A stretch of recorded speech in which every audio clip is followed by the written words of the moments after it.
Namaste, everyone. May God always bless you. I'm just sharing all my happiness with all of you, all my joy, all my peace, my being with all of you, my love with all of you.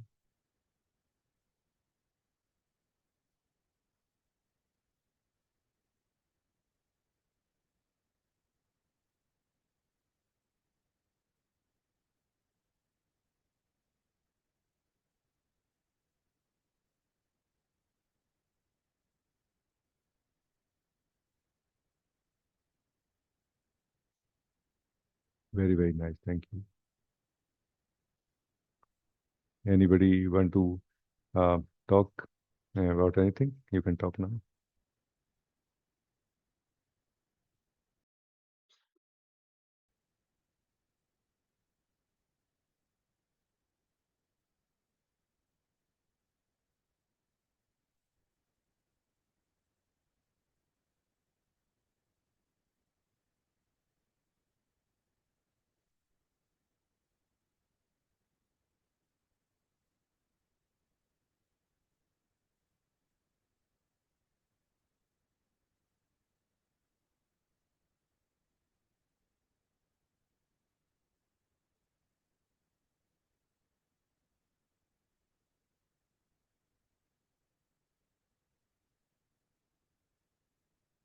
Because of hope.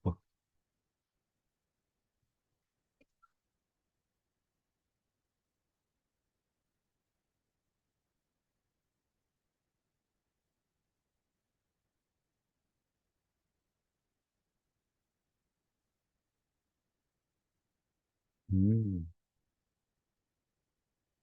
Oh, yes, yes. You are saying that um, when our belief is fulfilled in a way, we feel happy. When it is not fulfilled, shattered, then we feel unhappy. But I feel the root of the belief is hope, that we are hoping, we hope something to happen in our life. That's why uh, we believe, we depend on belief. It is really very true. Hope basically means that today is not good enough, tomorrow will be better. You know, right now what I have present is not enough, future will be better. No, this is what is the hope, and for which we need to believe. And this itself is a belief also. No, so it is really very difficult to really separate the belief and hope. They are like one and the same thing in a way. They rotate in the same state of being. They happen in the same state of being. But what is the answer of it, the solution of it? That let us talk about that first, and then we see what happens. The solution of it is somehow that we start appreciating what we have, and rather than appreciating only, but also we start actually utilizing it what we have. Like let's say for some reason you have the feeling that hmm, I want to eat so and so food, and I want to go there somewhere, some restaurant, something, or I want to buy that ingredient and make that food here. And also you are feeling like not going anywhere. And slowly you will feel that maybe I really don't want to go. And then you will become more clear. No, I really don't want to go now anywhere. Then you will go in the kitchen or in your store and will check what all you already have. And most probably you will feel so happy to take it out, make some dish out of it and eat it and be happy. No?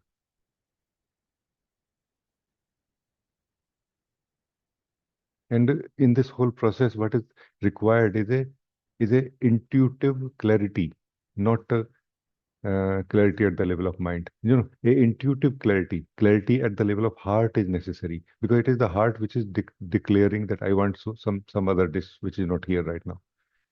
It is the heart when says no, I'm fine. The way thing like I have I have weighed everything. I have evaluated the cost of going or buying something and bringing the material and cooking versus enjoying the taste of it. I'm super happy with everything the way it is. You know, then you are really super happy. So this is what it means to appreciate and live what we have right now. A intuitive or mm, a heart-based clarity is required for it. Until then, we are going to hope. Hope basically, and the belief basically is a substitute of true knowing. No, it's a substitute of true knowing where mind is trying to fill in the gaps. No, like where we sometimes we used to have in our childhood fill in the blanks. So those fill in the blanks is what is filled in by the mind's guesswork. That guesswork is called belief. No, when it becomes collective, then it becomes more believable, more convincing. Or when we repeat it continuously, live it, also we start taking it for granted that we start taking it truth as truth. The beliefs are taken as truth that because every day I believe it, so it has to be true. So even that also happens. So basically, there is no other solution really for being free from the beliefs and hope. That the circle that is called the circle of mind, that we drop into the reality of being or heart, and from here we uh, attain the clarity. No, because it's not really about what is possible. It's about what do I want out of what is possible. You know, and what do I want cannot be dependent on what is available. What do I want cannot be really dependent on what is available. Because if it is so, then that's the trap of mind, that based on what is available, we will decide what I want. No, not based on what is available, we will decide what I want. No, based on what I want, I will check whether it is available or not. If it is not available, I will create it. No? Why this first Avatar movie and director and producer, I guess, waited for 4 years or more because that technology was not available that time, which could produce those effects which he wanted in the movie. So he waited for that to happen, but he did not accept the available options. He did not settle with them. No, do you see what I mean? Like that. So the real answer to this question is really we should really ask ourselves why I'm rejecting what I have right now. Because as soon as we start putting aside our mind in a way that believed in reality, we start seeing that actually what I have has to be here for some reason. Those who become more wise, they don't pray that give me more, oh Lord, give me more. They pray that give me eyes to see the significance or relevance of what I have, so that I can see your wisdom and I can utilize it well, no? Like this. I tried my best, but I can try better. Please tell me if it is something is not clear.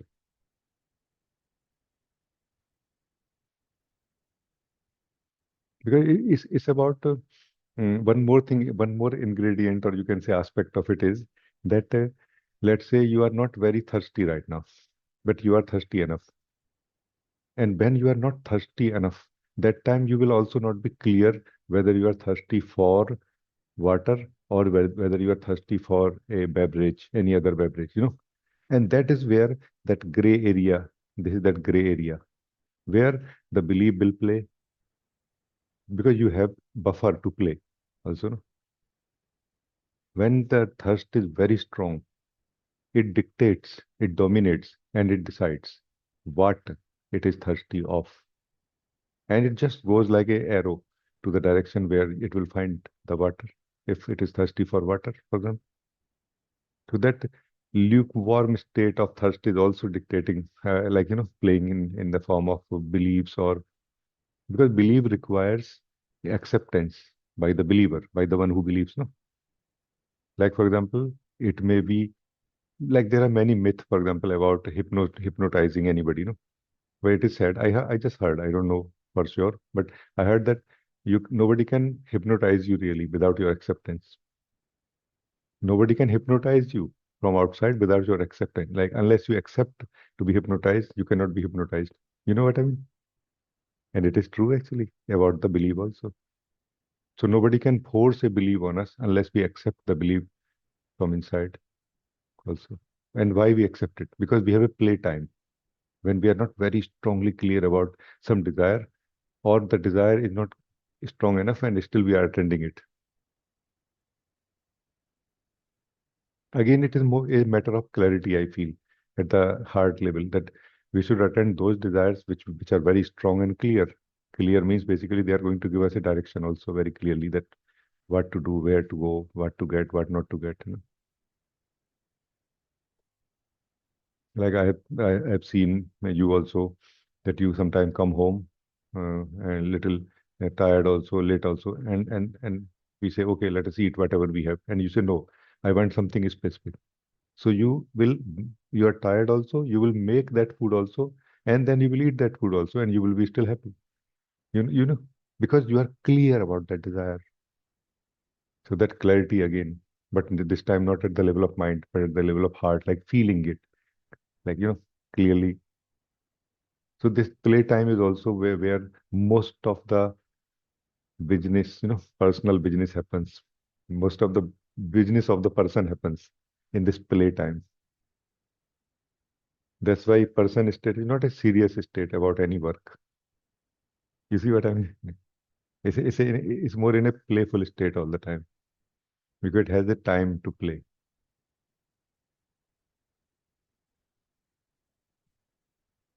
So very good. Thank you.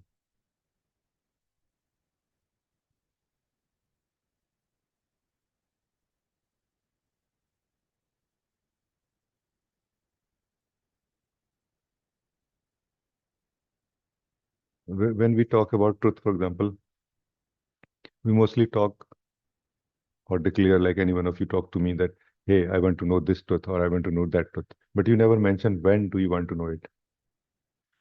You know what I mean? And I, out of courtesy, don't ask you when you want to know it. And it generally is assumed that when I'm asking right now, I want to know it right now. But actually, generally, it is not like this. We as if have it sense that you know I want to know it in next 1 year. I want to know it in next 1 week. You know, and until that is cleared, until we come to that tip of the needle right now. You know,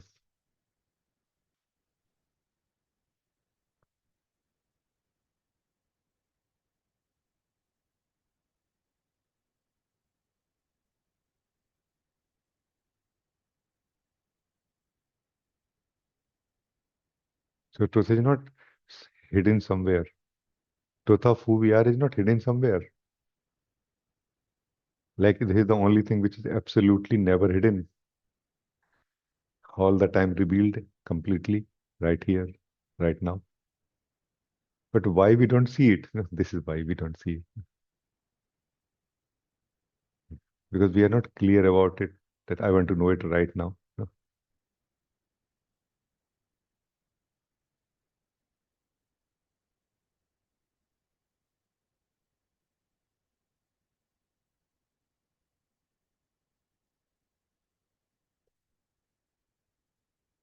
Thank you. Mahima, you want to say something?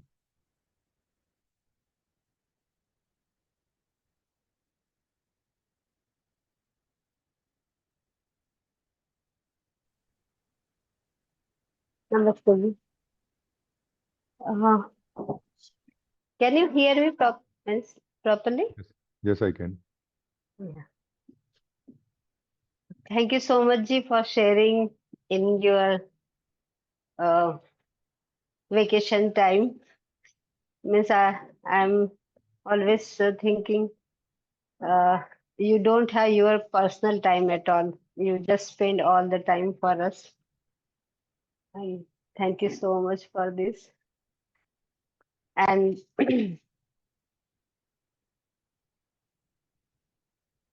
inspire just the words start again freshly, because the carrying spiritual journey from long, and there is something baggage is also there, failing, successing, all these things, and it is always uh, feel very like it is possible someday. I am. So every day is freshly. I attend the satsang. I attend myself. So please share something more.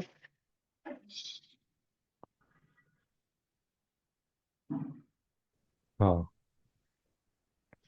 one magical thing I learned in my childhood. One of our auntie used to visit us, no, where we were very very young kid, and we used to eat a lot of mangoes, no, mango, and they are very hot in nature. So we used to have boils, no, boils in the body, different places, and it would be very horrible sometimes if you don't treat them well, no. So we would treat, but it's still not. But by the time she reaches, we would have already, like, she used to come on the holiday, no, vacations every year, and after she reaches like 1 week or something, our boils will start disappearing and we start getting healed. But she did not have a magic cream or some other medicine actually.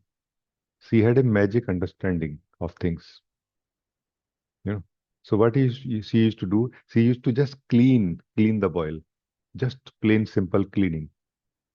Meaning because of playing in the dirt and everything, no, that dust and dirt gathers and that it gets spoiled in some way, if you understand what I mean, like medically.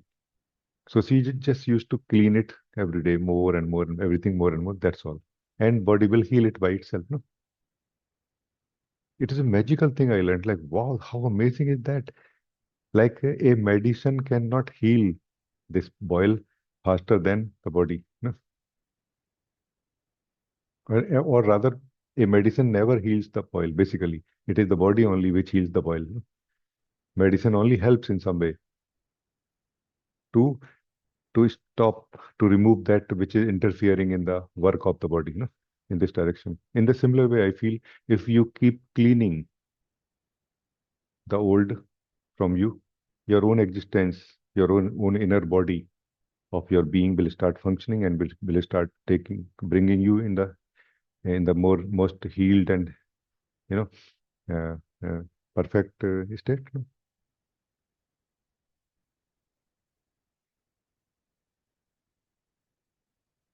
Although it is not that easy, I understand that because that old is mixed with our thoughts and feelings and our lifestyle and our expectations and our way of looking at things and our desires and everything, no? So it's not that easy. I understand it. But now the way you are speaking, I feel you want to be really mm, mm, free from that old model and want to shift to the new way of model of being, no? So I feel this can help you.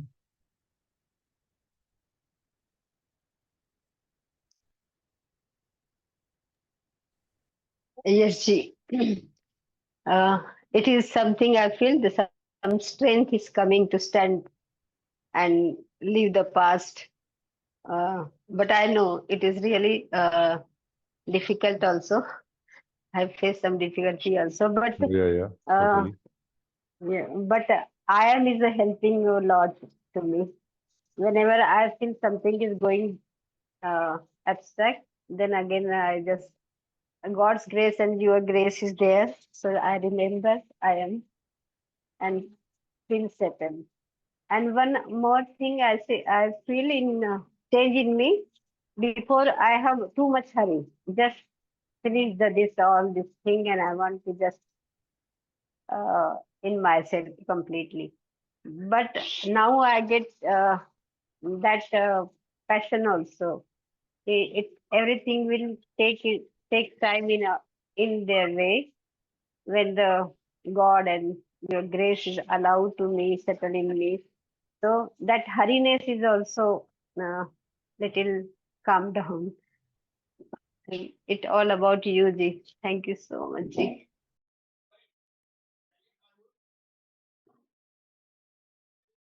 Oh, okay.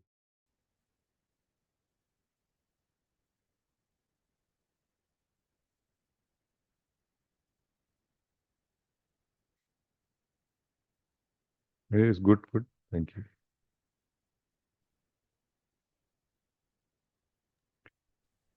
Thank you so much, Ji.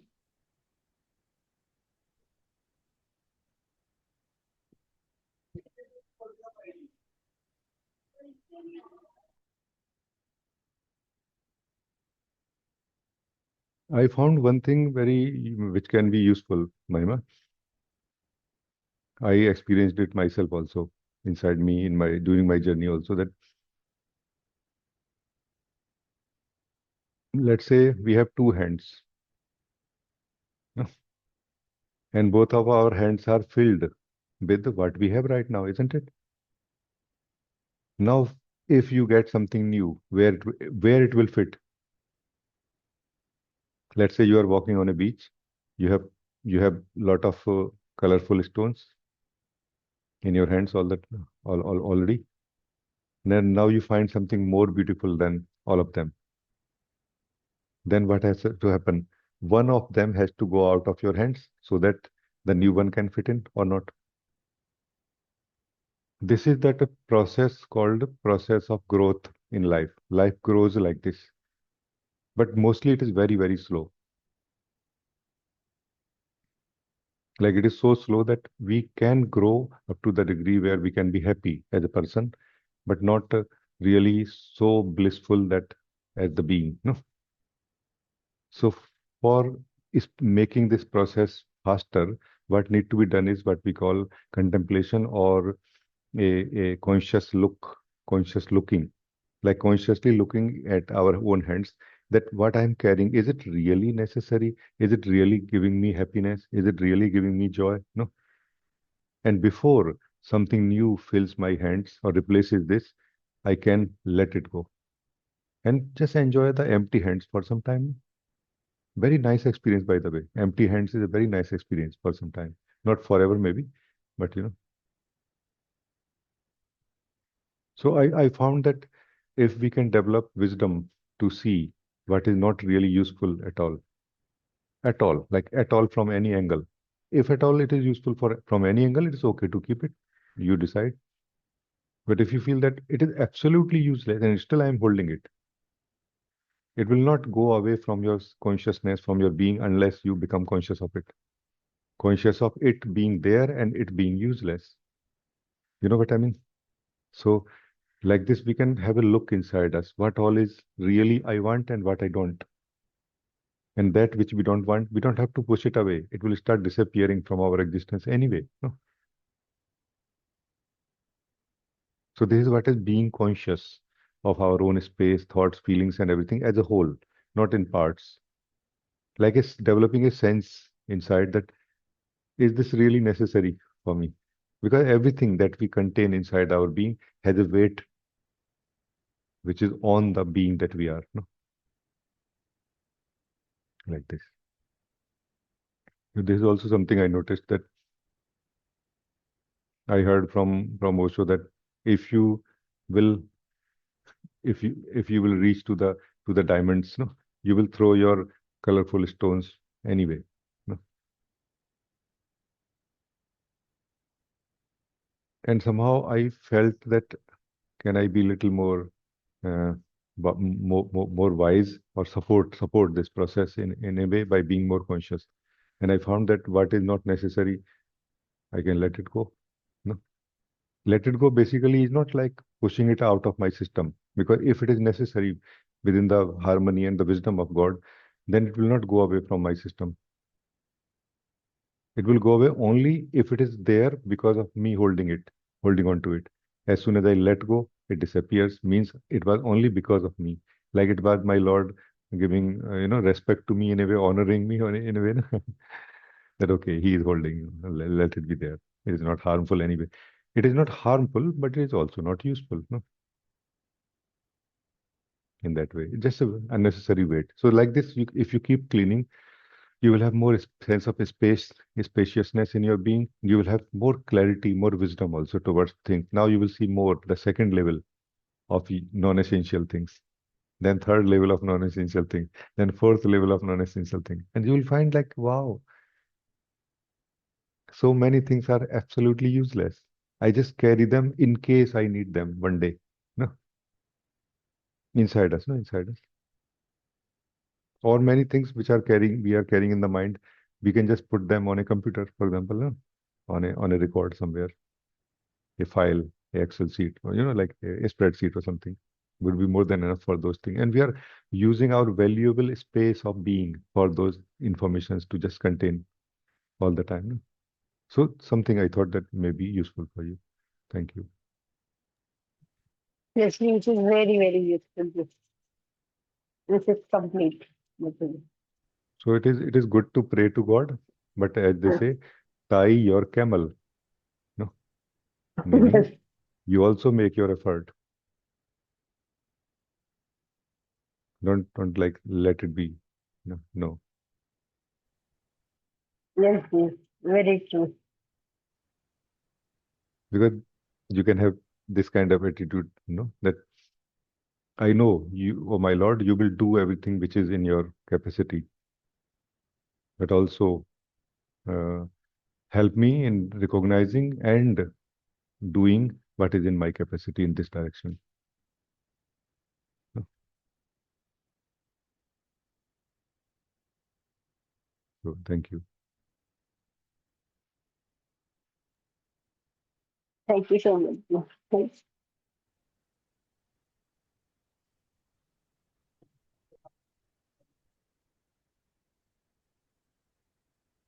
Karuna, you want to say something? Namaste, Rajee. I like your mode of talking today. Kind of, I don't know. Can you hear me well? I can. Like I don't know, like very useful mode of talking. uh, so I just felt to connect with you. Like today when you are on holidays and like that. Maybe not so much formal. Also, yeah. You mentioned something interesting. I just immediately like it came was saved about like there is a necessity for us to sort of give this um, to allow the higher power to do something. Like even to be hypnotized, you say the hypnotizer needs your agreement, like for this, it it is like everywhere like this. No, it is even the God needs our agreement to be to love us, even like to be loved by God even is necessary. Like for us to agree, like to let. And like right now you spoke to Mahima, you have to agree to let go of those stones, like which you feel they are useful, but maybe they are not so much useful, but still you are carrying them. um, yeah, sometimes it feels like not so easy to let go of those stones. Maybe not so certain that they are not needed, something like that. Like on the other side, I'm following satsang. That means like one of my parts, it wants to agree, like it wants to let, it wants this. It just kind of doesn't take over the whole thing. See, there's one thing about it. When you are attending the satsang, you have declared already, I'm interested in truth, no? When you are here in satsang right now, how much of you is here right now? This is your part. And if you are not whole of yourself, what rest of yourself is doing right now? This is your part.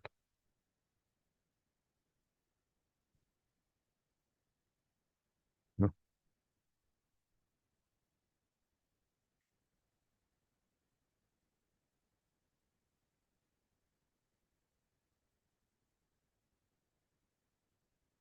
For example, I noticed that prayer is a very powerful tool. It's a way of, um, kind of connecting with the source of life also, but it's a very powerful tool also. What it does also as a tool, it highlights the things which we are doing, but we don't really want to do.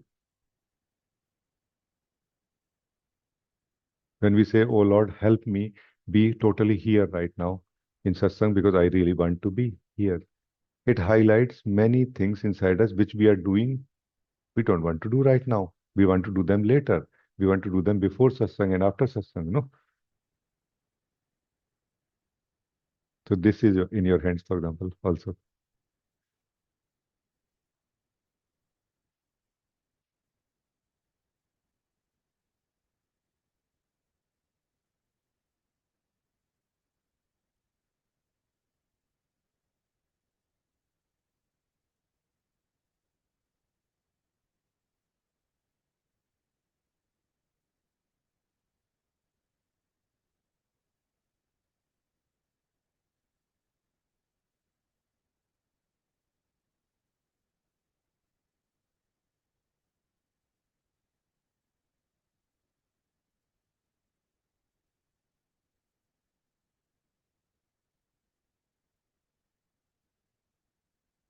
There is so much improvement possible at any point of time.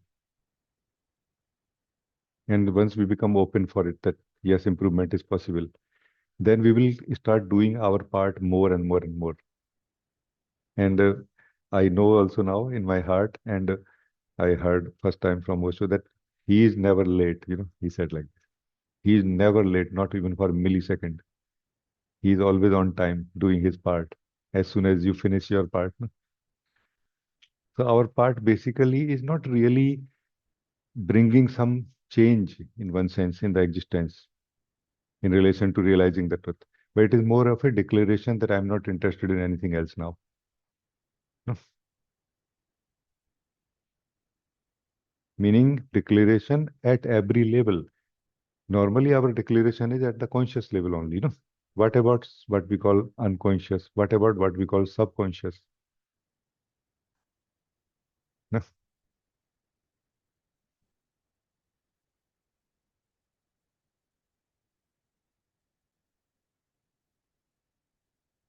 This is the point.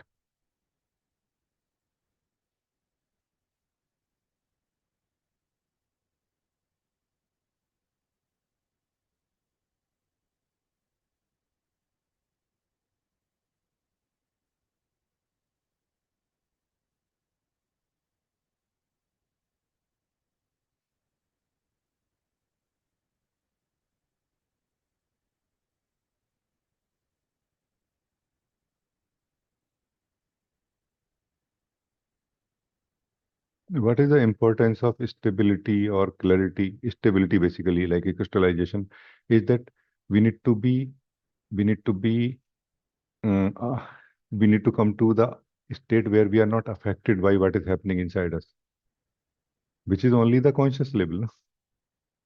We once become crystallized enough, then we are ready to face the unconscious level or subconscious level also after that. No?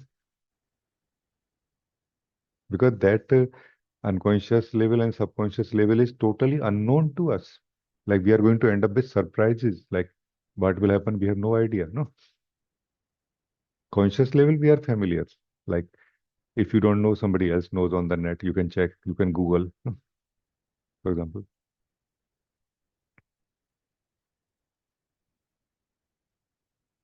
So right now, in the conscious level, in the conscious state, how much of you is not affected by anything that is happening, or is whole of you not affected by anything that is happening here right now inside you? Check this. It will be very good test now also.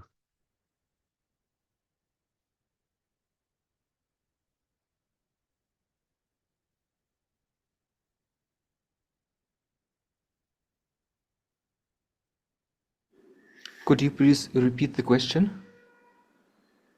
In the moment, right now, in the present, this is the present, no? We are in the conscious state.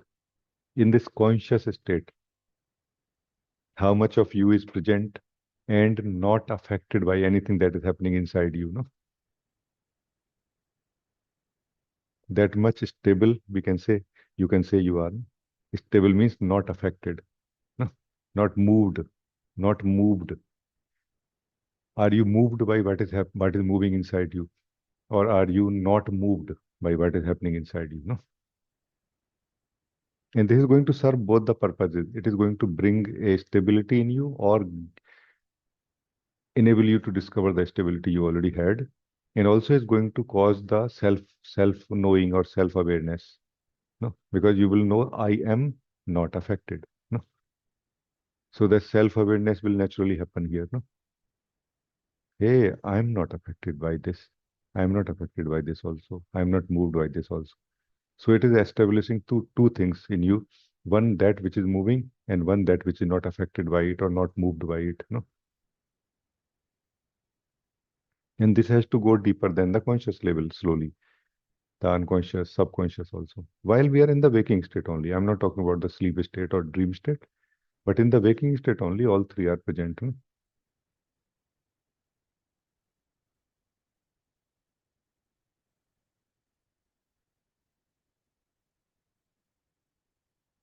If it is not clear to you, then come back to what I call meditation, just sitting, doing nothing. That is not only a door into the pure being that we are, but that's also a very simple way of testing that how much I'm affected by anything that is happening. No? So declare to yourself right now that I'm just going to sit and do nothing, like nothing at all. I will absolutely do nothing at all. Nothing at all means I will not do anything with whatever is happening inside me now. Whether it is because there is somebody next door making some sound, or because it is not hot, not so cool, or it is because I'm thirsty, or because anything else.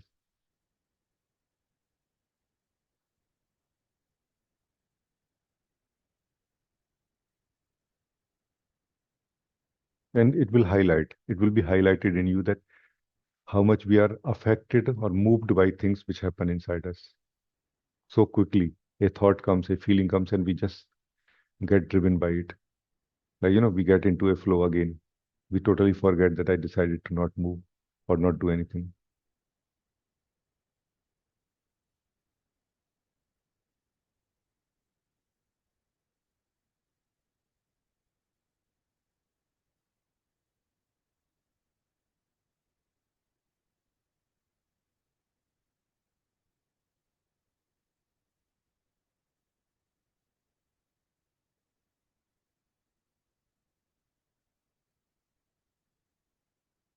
Thank you for reminding.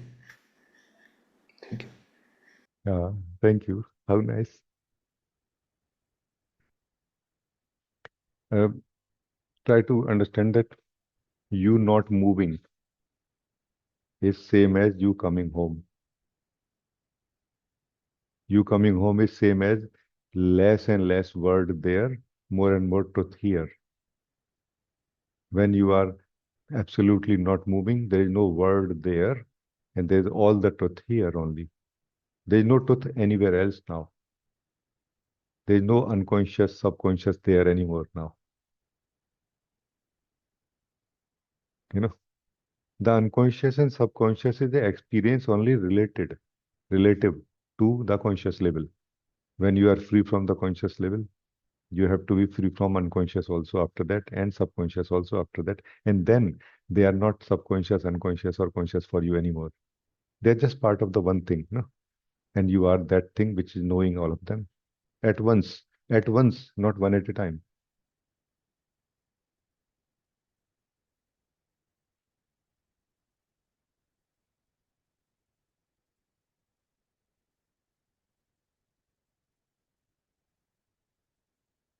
Your body mind will carry different degrees of consciousness, but you don't have different degrees of consciousness. Either we can call you are the pure consciousness, which is the origin source of different, expression of consciousness within, or we can say you are something beyond, beyond it. Like you are something which is now never changing, but it does not mean that you will not experience that I'm not, I'm changing.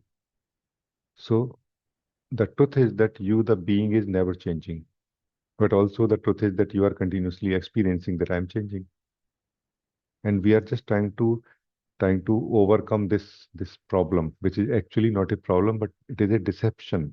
This is a deception in the being that I'm changing. and we are just trying to be free from it.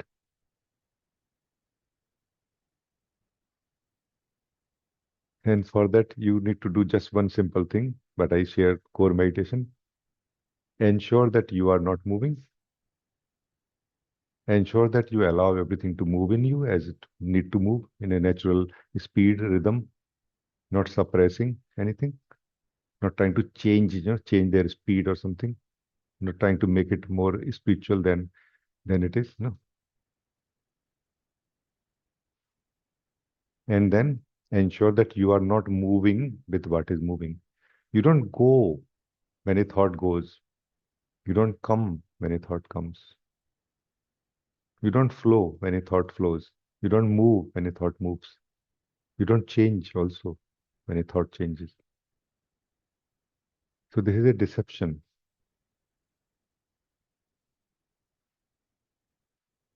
which has caused the sense of false self to happen inside us. However, there is no false self. There is only movement of energies, flow of life, and you, the being.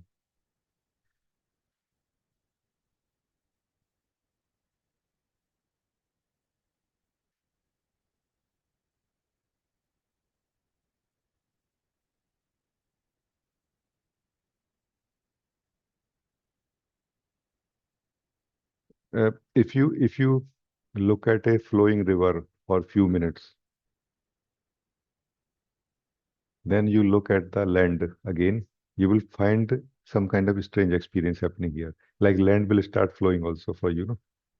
So that kind of deception is happening in the being now, because being has been looking at what is flowing continuously.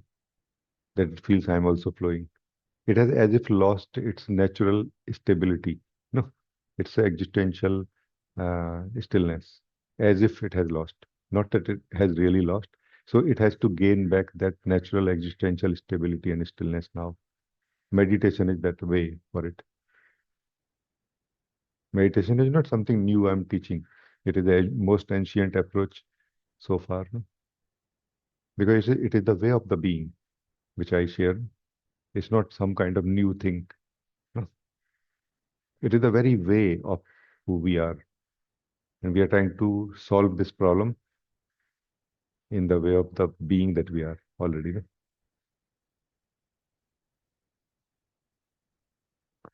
The more you will be able to sit without doing anything, the more this deception will reduce, will lose its power, and will reveal the truth that I am not moving really. What the hell? Why I have been believing? So things moving inside us is not a problem. The faster they move, the more we feel I am moving. That is the problem. But if, as we discover, that I am not moving when things are moving, we don't mind things moving faster or slower, no? Like as if we have been broken into two, as if one that which is moving and flowing, and one that which is not moving and flowing anymore, no? Life outside of our body mind can affect only that which is flowing inside us, not that which is not flowing or moving, no?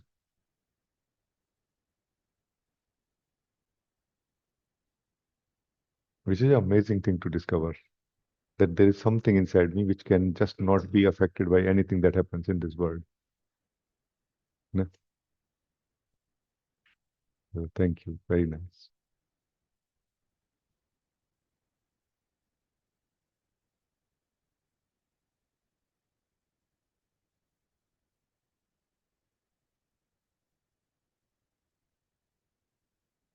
You are the person and you are the being. When we started this sharing, this living guiding, I saw some of you were looking like a person, and now you are looking like a being. No, how amazing is that? Where is that person gone now? It was never there. It's just that your truth got revealed more in on your face, on your physical face, on your in your eyes, in your presence now. No,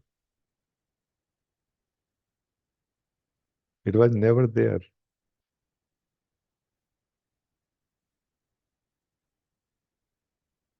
Very, very nice.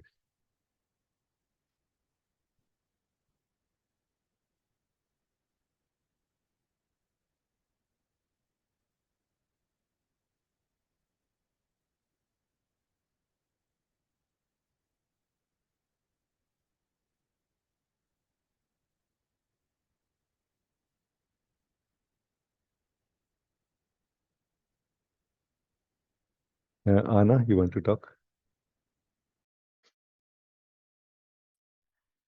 Namaste, Rajee. Namaste. You look very vacation-y. Suits you. Thank you. I'm very happy to hear this. Yes. I have a very vacation-y question or inquiry Okay, let's go. about love. About love. Oh, how now? Last week you were speaking to Samia, and since then I've been kind of dancing on hot coal about what you were talking to her. um, you were speaking about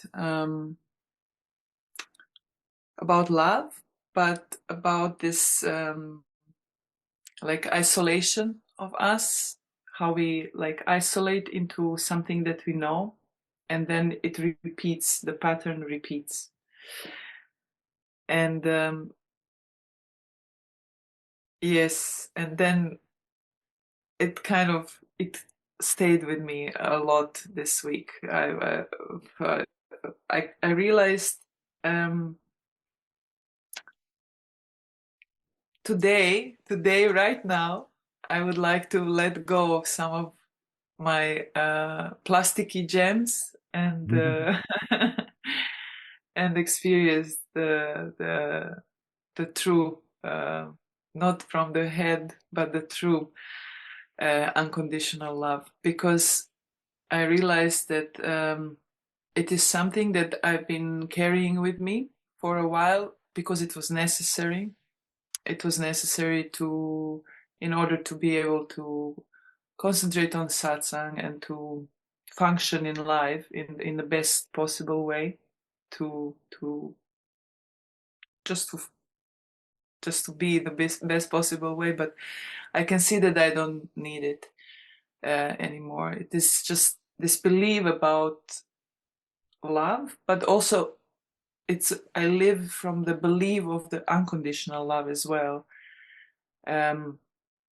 because this is all I know, I guess, or whatever. This is all I wanted to know until now. So if we can inquire a little bit about that now, not next week. I'm very happy to talk to you, first of all, because you really look very vacation-y, as you said, in a very, happy mood. No, that's very, very nice.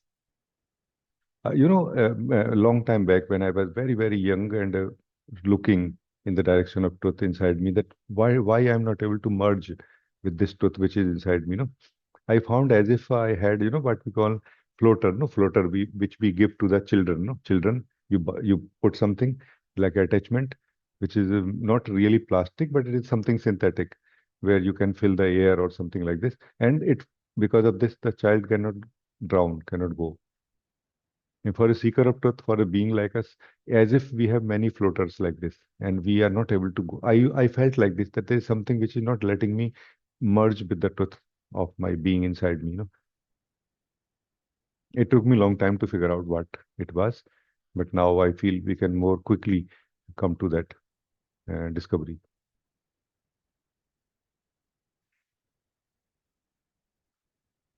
Our core belief about ourselves is dependent on the beliefs that we have about everything else. And our belief about everything else is dependent on the belief of who we are also. So it's a one thing, it's not many things really.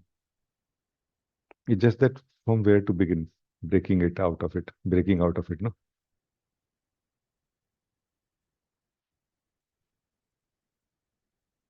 But you are saying already the declaration that I want something pure, something real, not through some kind of, like I don't want to use plastic gloves to touch the water or to touch the love that like this. I don't have a definitive answer that, okay, do this, but by living together, I feel something will change.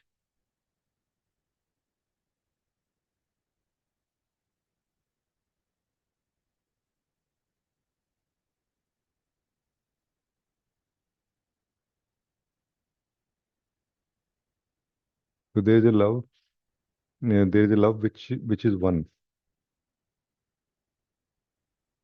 Like we were talking that actually the ultimate goal of life is love. Life is just trying to ultimately reach to love, which is the experience of oneness between the two forms, no? Or more, one and everyone maybe, but between the two, no? Like the purer the experience of oneness, the purer the love will be, no? And it is not really dependent on both in one sense. One of one of us can decide really how much deeply I can experience love with you. For example, I can decide. This is the freedom given to every individual. I don't have to make you agree to to feel love between us right now, for example, or oneness. The part of you which is speaking, the active part, if at all I want to include that part also, then I will have to convince you. If I don't want to include that part, the part of you which is not moving, talking right now, which is the truer the essence of who you are, is already very much interested in living this oneness. So this love is really the ultimate goal of life. And there are different degrees of the same thing, like how purely we are living the oneness or how less purely, like what all is mixed. It's just that when a child is very, very young, very baby, like a baby, 1 week or 2 week or 1 month or like this, and when mother is holding, mother is generally speaking not really projecting ideas on the, but more like living, like one, and child of course also. But as the child will become more active, the mind of mother will also become more active, the ideas, and then it will be still love, very deep, very pure, and yet somehow things have started becoming mixed now, like a flavored, like a play of duality will start happening now, like two.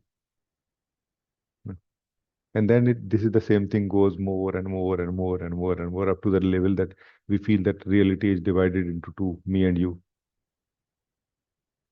No, not really.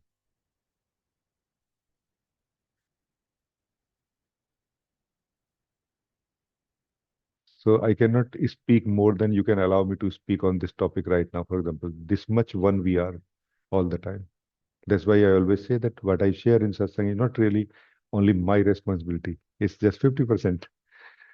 50% is yours, no?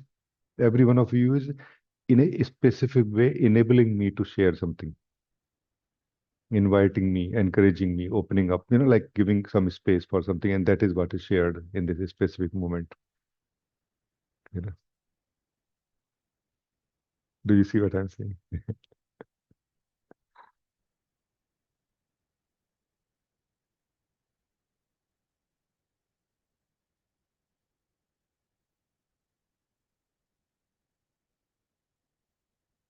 So unconditional love is the ultimate state, let's say.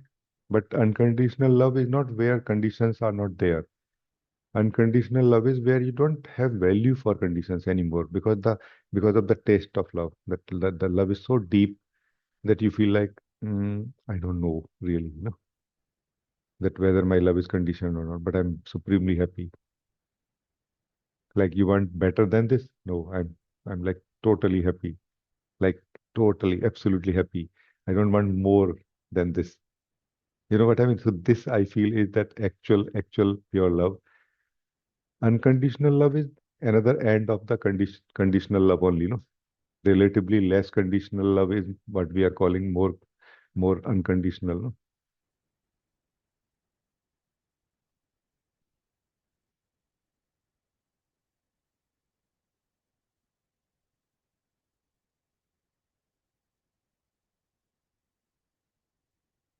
Whenever you are able to feel your being, you will feel love.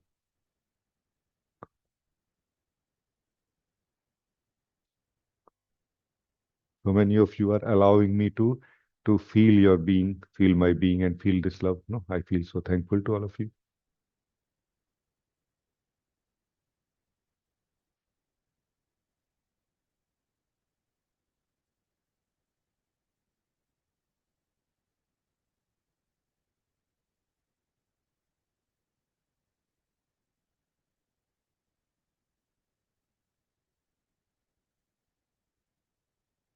So neither the conditional love is a problem in the existence, nor the unconditional love is a problem in the existence. That's why none of them can be made a goal. Let us not try to make a goal out of it, because it is not. It is how it is. Whatever it is for every one of us is what life or existence want to do right now. But there is some ideas inside us, some sense of knowledge inside us, which plays, which get imposed or projected onto it, and that is what makes things not nice. No?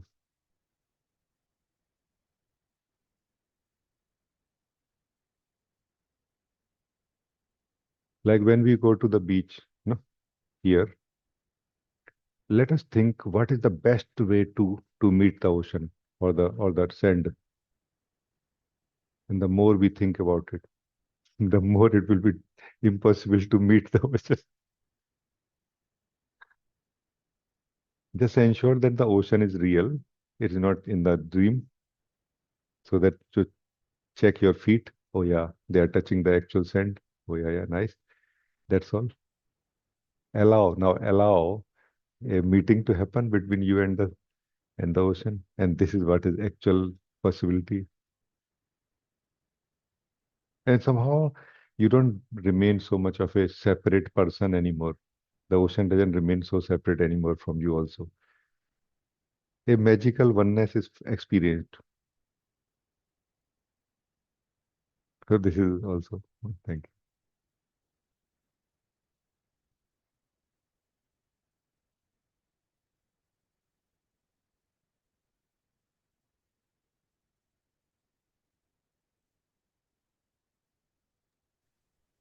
So it is what I felt now while you were speaking. It's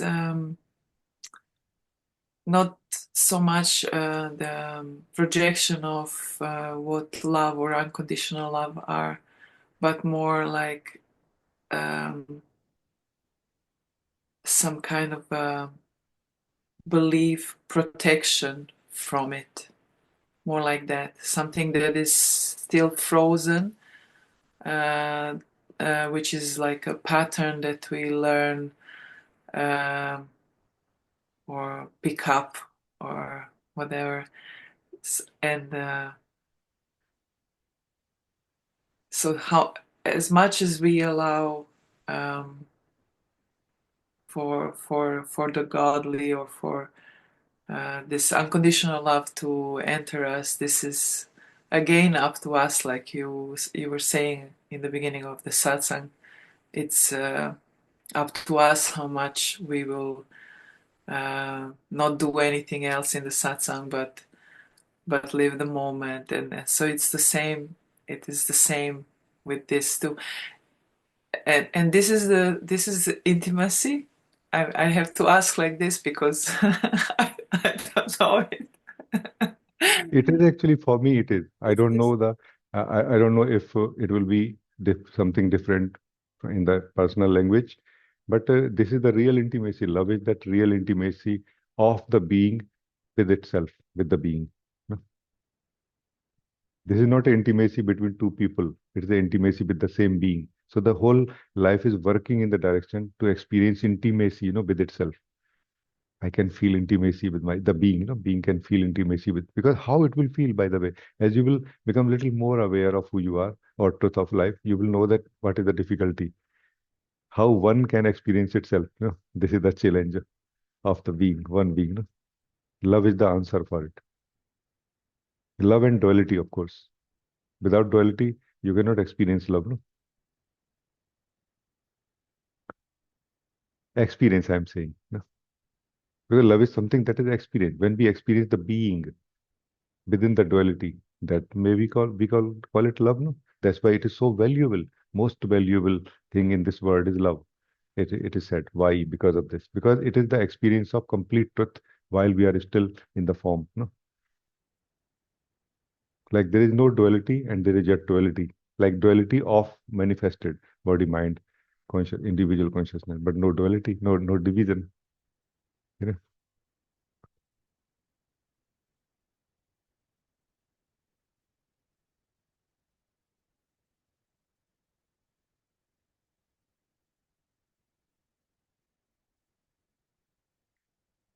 And within ourselves, there are patterns for sure. We don't need to remove them. We just need to disidentify from them into who we are. Because those patterns are not really to help you the being in living life. They are there to help you the being in living a individual life. So in relation to other individuals, you may choose to have preferences, a certain way, certain limit boundaries. No, that's okay. But there is a way to experience the being of the other individuals from within your being. Yes. There, those limitations or patterns should not be included. Otherwise, you will remain an individual, meaning out of yourself. You will remain out of yourself. No, slip into yourself more. Then you may still have such preferences which I don't like. I may have such preferences or habits which you don't like, and yet I can experience love, deep love with you.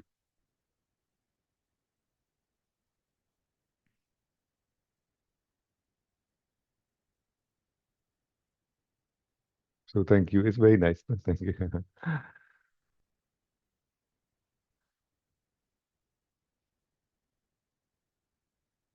But of course, there are many levels of maturity. You can say that it matures, love matures, becomes more multidimensional in a way.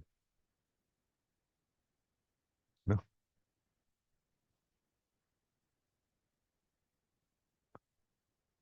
There was some kind of bhajan or something like this about Krishna and Radhaji. Krishna and Radhaji, no, that Krishna bane hai Radhika, Radha ban gayi Syam. No, like this, they say that Krishna has become Radhaji, Radha has become Krishna. No, meaning they are just in love, they are just sitting, they are doing something, and they have got exchanged. They got exchanged. No? In love, this happens. So Radhaji is not insisting that I want to remain Radhaji only. No, want to remain in love only. Like this, he's saying. Krishna is not insisting I want to remain Krishna only. No, no, I just want to remain in love. And they get exchanged, no, like their nature, their habits, their preferences. And sometimes, we just symbolically, or sometimes we speak like this, that their face also gets exchanged. It's a very insightful thing, I feel. I don't mean that whether it is true or false or something, but it is something very deep, uh, a deep insight into how existence functions, or how love is, what love is also.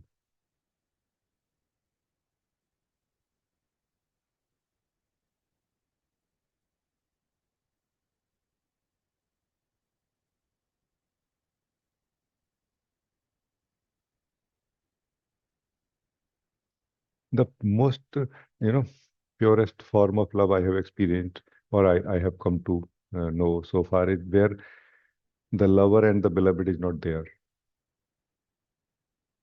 And yet there is a talk of the lover and the beloved happening.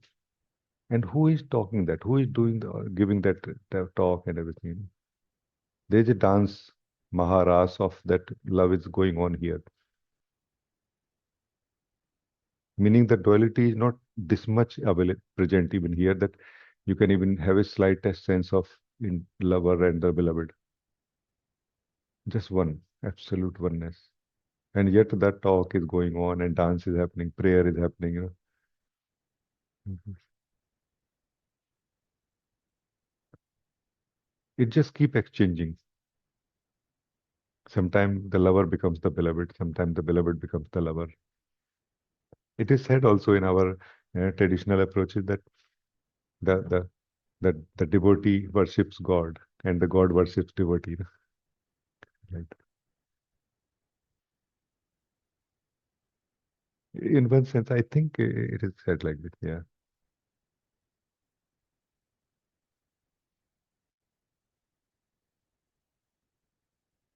So that the internal of it, I feel, is something that has to be really experienced. There's no way to talk about it. I'm not having any illusion that I have spoken about it enough. No, no, no. I'm just trying to live with you. And in during this time, some talk is also happening. Talk is secondary. My words are not really saying anything about this truth, but because your heart and being is open, that we are living something now, right now.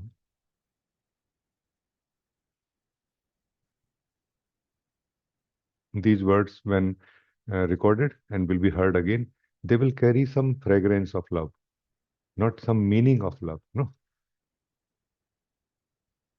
meaning of love can be lived only, not that it can be described. No,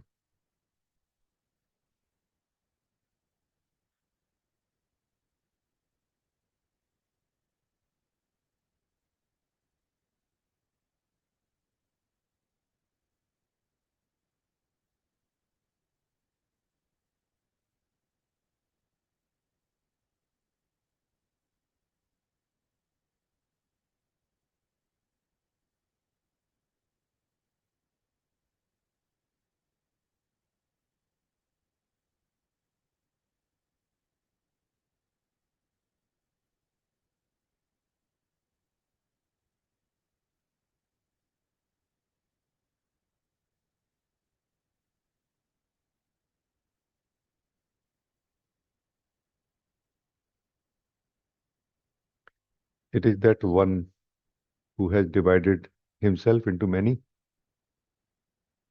and now, like a child who plays, no, it is it has decided to let go of that effort of dividedness, and then it is naturally coming to experience of oneness by itself without effort. And it is experiencing that love and sense of unity, sense of union and merging, into one again. And then it is again laughing like a child that see, it is one again. This is what my Lord is doing, I feel. Me and you both are part of that play. We are really in the hands of God all the time. The only thing that we can do is that understand what is resistance and identify it and let go of it.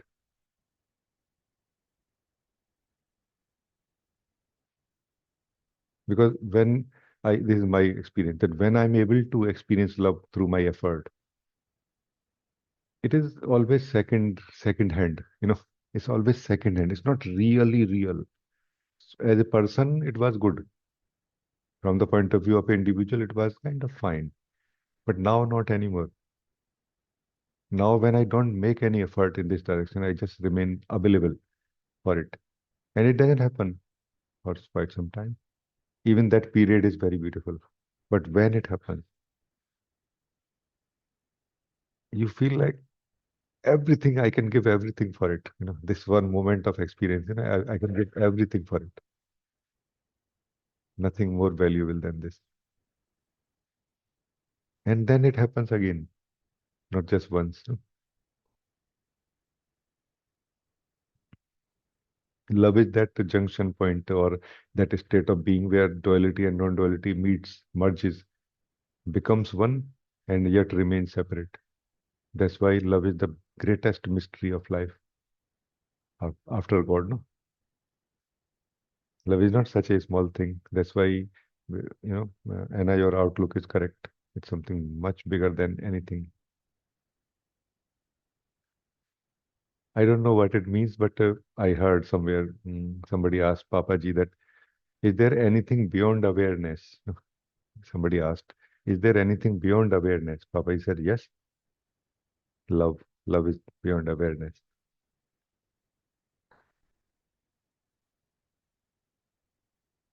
You know,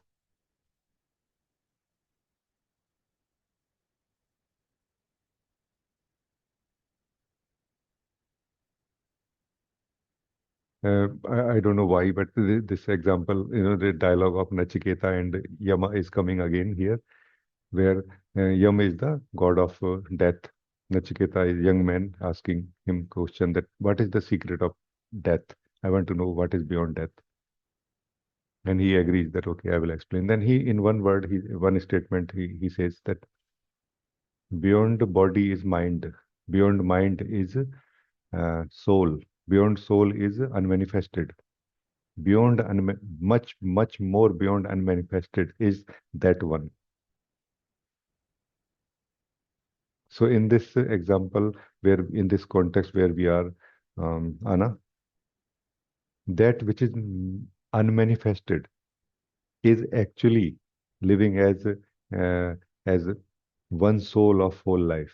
When he says soul, soul is not me soul and you soul. No, our soul, one soul. So that unmanifested is living as one soul of life, dividing itself, then undividing, dividing and undividing. And at some point, it also chooses to merge between the unmanifested and manifested also. That same soul, unmanifested, no? And chooses to feel its own existence, its own truth of unmanifested. And it feels very happy. But much more beyond that is the one who is present in everyone, the one who is present as everything and everyone. And that one, called the God, is known only or experienced only as love. There is no other way to experience it. It cannot be experienced as the seer, as the witness, as the seen, or anything else. No? That which is beyond everything, that which is even beyond the unmanifested, can be experienced like a child in the love. But you need to cross all these levels before that. Until then, it will be more like a personal love, individual love, no? In the hands of individual, no? No, the individual, the soul, the unmanifested, when crossed, then this love is experienced as one, as the expression of truth or expression of one God, no?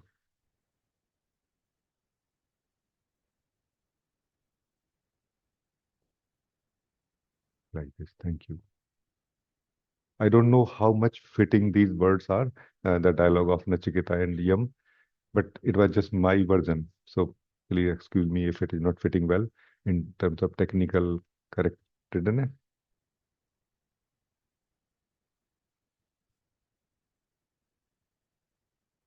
Very, very nice.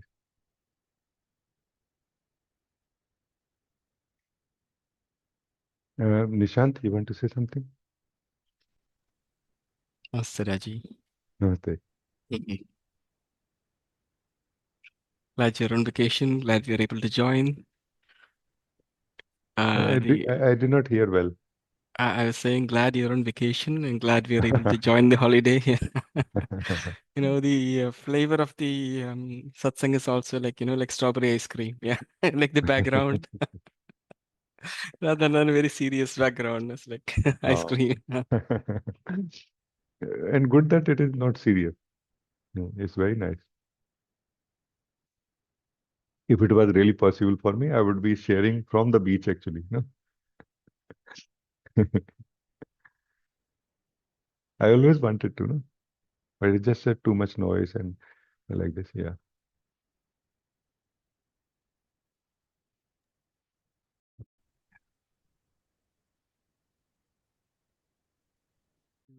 Pretty much covered end to end already, the talk with Anna, the talk before that. But still, maybe we can revisit, maybe some similar perspective, but slightly different, maybe. Yeah. So again, taking the example of the colored balls that we have in our hand. So now your approach is also a fundamental approach, and you try to arrive at the root cause of certain things and address each and everything. Yeah. So similarly, if you look at these things that we hold in our hand, which we value so much, these are based out of some understanding that a person has. So maybe if we can solve things, if there's a better understanding, we can let go of many of these balls, a more simplistic, holistic understanding of what is what, what is closer to reality. We can let go of many balls in one shot. Yeah. And then if the person who is having this understanding also, is solved, then that need of an understanding is also maybe reduced. Yeah. Like that. Yes. Like that, yeah. But I also feel very strongly that, with the help of the teacher and satsang and meditation, we can bypass all of this and just feel our existence directly also, yeah, for a period of time, yeah. But we get pulled back into understandings and things like that, yeah. Yes. So we're not able to exist continuously as existence, yeah. We shift back. Can we maybe talk about this, so that anything possible that we can exist more as existence, rather than being pulled back, something, some guidance be given over there, just some sharing. Let us try to see. Let me try to share a little bit, and then we see that how or what can be done about it. It is something that I have known slowly, that there's a timing for everything in existence. So everything will not happen to everyone at the same time. No. Meaning there's a timing for holding on to ideas also. There's a timing for believing in things also. Just one thing that can be solved or should be taken as a most important, uh, uh, pointer or something which can help us is that are we suffering in life or are we enjoying? Are we joyfully living life or are we suffering? Suffering basically means not living life. If we are living, we cannot suffer. We are going to be only joyful. It is and it does not matter what we are holding on to or not, because then what we are holding on to is what we need to hold on to. So there is only one way really to be happy, is that we become what we are or what we are supposed to be right now, and we live what we are supposed to live right now. Like we follow the internal guidance of the existential flow or life. No? Like we get hooked into that wisdom of life. And we let go of the borrowed knowledge or the outlook that comes out of conditioning. No? Then what will happen? We will grow at the speed of God or existence. No? That is the only way to be happy. No? Another approach or another way of looking at it is that if you want to be continuously joyful, remain in the will of God. No? It is the same thing for me. Because it is the truth only, which is living in the form of you. There is no you separate from truth, really. No. And truth in the form of you when feels that, hey, it's nice to enjoy the beach, to the ocean and play in the water a little bit, and it will be all right, no? So what happens is that there is a distortion happens at a local level. Distortion like storage happens at the local level.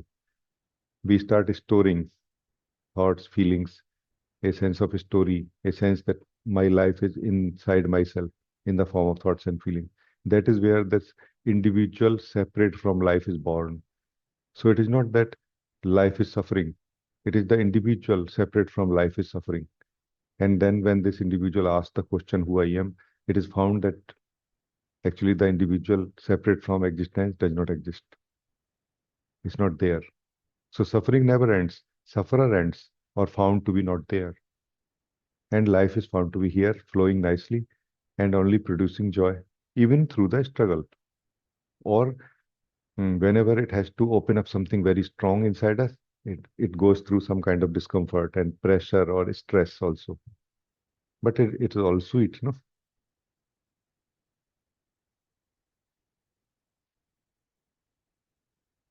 So that is why I always felt that clarity can help us much more at every level. Like if we can find out what is my problem, for example, no?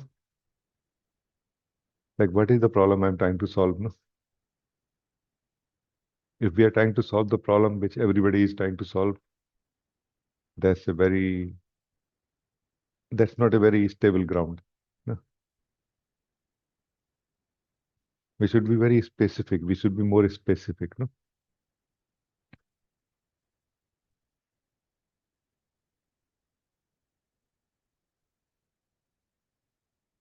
So this is the outlook, the background.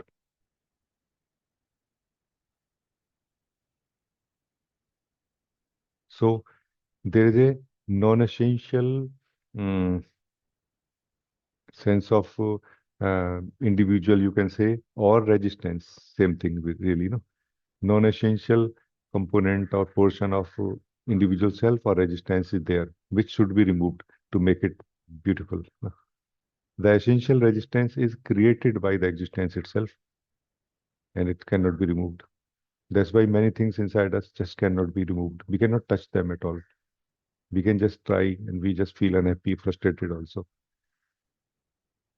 But they are not causing unhappiness, by the way, inside us.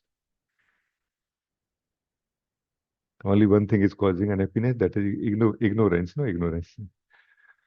And ignorance should be understood well. Ignorance is not knowing. Not knowing is not ignorance. Believing that I know is ignorance. No? Life is moving from not knowing to not knowing. Because the one who is living life or the one who is appearing as life is one. How does it matter whether it knows or not?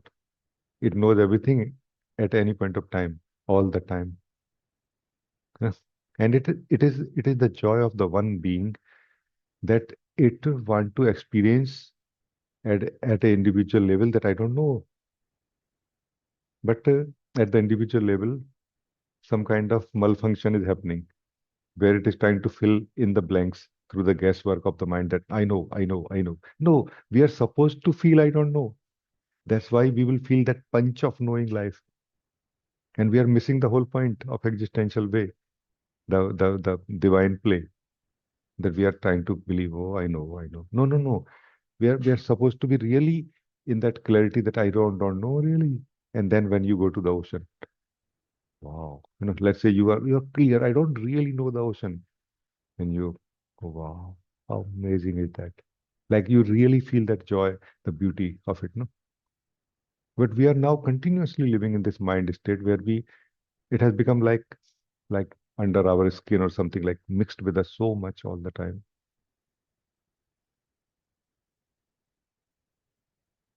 So do you feel that we are still on the same topic? And is it, please add something, like say Yes. something. Yeah, I feel we're on the same topic, by the way. Yeah. Yes. So beloved, this resistance seems to be a crux of things also in some ways. Resistance. So in one perspective, it seems that, beloved, for to maintain the balance of existence, as resistance is a part of it. Yeah. But we try to sometimes, it turns into suffering because it is we who makes it into suffering in some ways, no? Because we have certain Just a moment, belief. just a second. So we were talking about resistance and suffering. Yeah. So, it seems to if we just experience resistance in its purity, we still do it with joy. Yeah. But then when there is somehow it is seen in a different light, it becomes suffering. Yeah. And then the joy is also lost. The problem is also not solved. Yeah. It's like in some sense, like a lose-lose situation. Yeah. And the other one, it's like a win-win situation. Yeah. Because without resistance also there is no punch in the experience of joy. Resistance works like a thirst also, no? But too much resistance also not good, no? So too much is basically what is the not good thing, no? What I call non-essential. No? Everything essential or within the limits of essential are fine. Like there is still a play, not like exactly, not exactly 3.2578. No, not like that. No, there's a play like from somewhere 2 to 5, anywhere between 2 to 5 is okay. And that play is also giving us joy that life is so real and, like this. But not beyond that. Beyond that, it becomes poisonous. Anything beyond that range becomes poisonous. That poisonous is what is causing suffering inside us. Like we are enjoying the thing, something we are eating, for example. It is spicy. It's fine. No? It is part of the joy, no? It's spicy. Oh, nice. Sometimes eating spicy is fine. But if it is too spicy, then it is going to cause not only it becomes poisonous, no? It's going to cause too much suffering, or what we call this acidity and everything inside us. These things may sound very simple in comparison to the great enlightenment, the idea of great enlightenment, but this is something this is the way to that great enlightenment.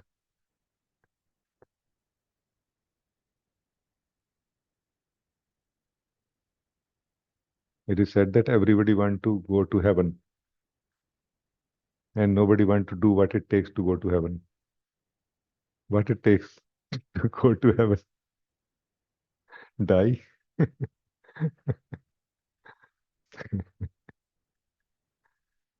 In the direction of enlightenment also same thing.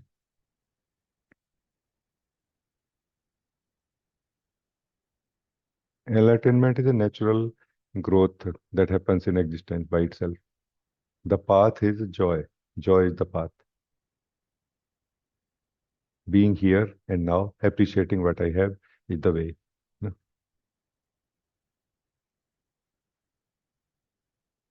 All the wisdom is here for the next steps. No? Because life is never disconnected.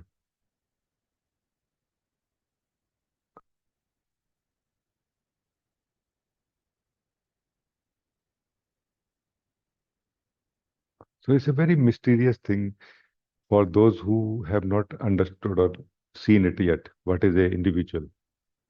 And what happens when that individual is not there? What remains? What life? What type of life? And who lives it? It's a very different, mysterious thing for those who have not experienced it themselves yet. That's where the limitation of a concept is highlighted very much. No? When I'm trying to explain, for example, when you are trying to explain talk, it's so our concepts are so limited. No? Because when you wake up, who are you? Are you the one who is like new one, not the one who you were before? Or are you the same one who you were before? Then what difference happened? You know what I mean? And everybody says I'm the same one who I was before. But what difference happened? Is there any difference? Oh yeah, the whole difference of the whole existence. I am not the same in a way, I am the same in a way, like this you say. The essence of who I am is still the same, but my knowledge, my experiences, my everything is different now. You will know this. So that's why at any point of time, every one of us has a possibility of knowing the truth of who we are. Because the truth of who we are is always there and same. That's why focusing on who I am or I am brings us to the essence of who we are. It doesn't bring us to the essence of the essential truth of the person. No, no. It brings us to the truth where the person is not there anymore.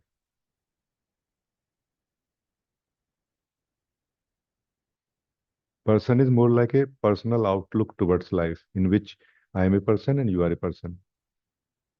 Individual is like a outlook towards life, in which I am an individual wave of the ocean, you are an individual wave of the ocean.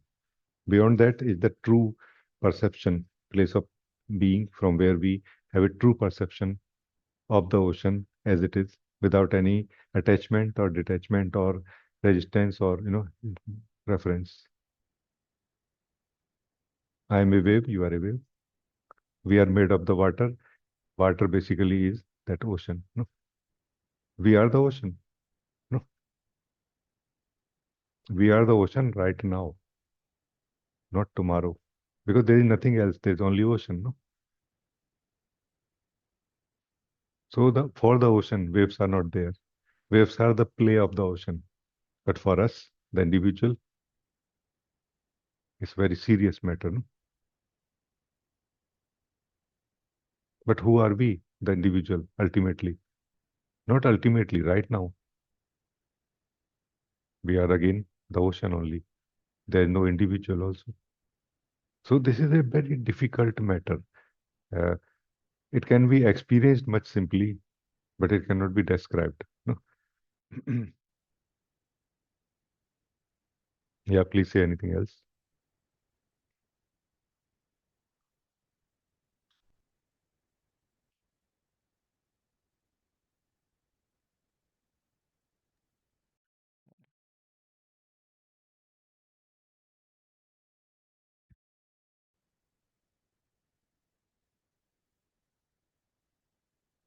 That's The the very the thing is that, Nishant, that generally speaking, we have converted this attainment of awakening or enlightenment into sort of a attainment I'm going to have one day. No, while I will remain the same. But no, this is not really what it is. No? That's why we are missing it continuously.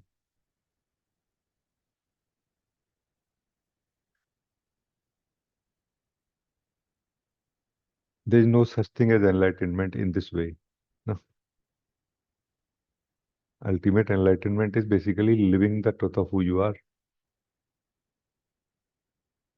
No.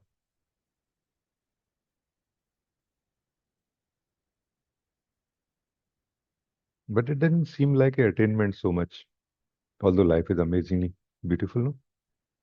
But it doesn't look like that kind of attainment which we thought in the beginning. No? So as a person, we are projecting many wrong ideas on the spirituality continuously. And because of that, we are not able to get what we can get right now. Because of this, we are not able to be joyful as much as possible right now. Like every one of us can be joyful up to some degree. And that much will be more than enough to make us feel like dancing. Because that is from within the wisdom of the Lord, that this much is enough for you today, right now.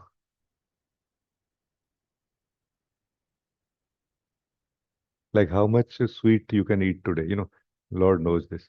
And that much sweet is given to you. Not more, but also not less.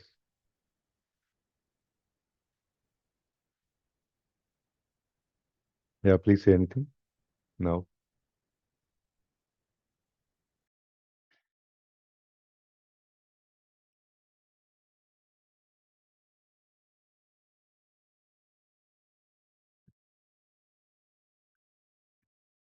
actually very joyful. Whatever I have to believe. Nothing much to say.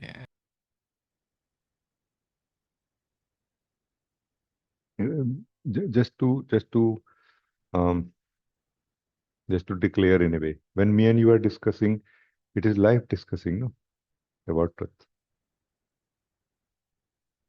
And it is life in you seeing the importance of life in me, who has known something little more than you. And it's totally fine. But it doesn't make me higher than you, and it doesn't make you lower than me. No?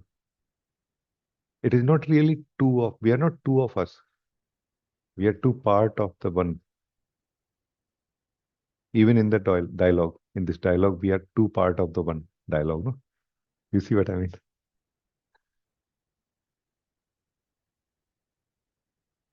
I don't have a special ability to talk about truth now.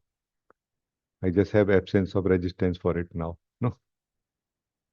And as you are also having less resistance for it or absence of resistance, a dialogue is happening between us right now. Who is doing it? And by whose will it is happening? No?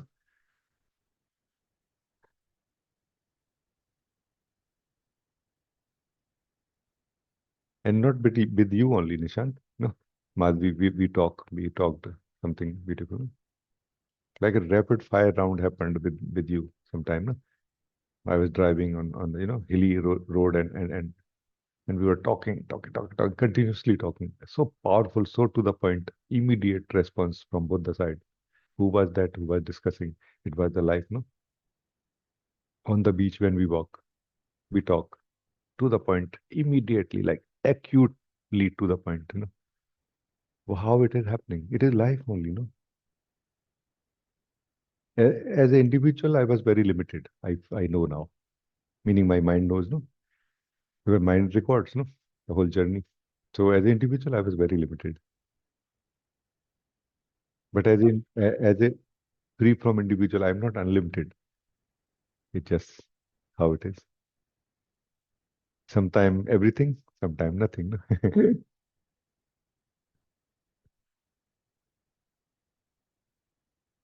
Thank you, beloved. Very nice.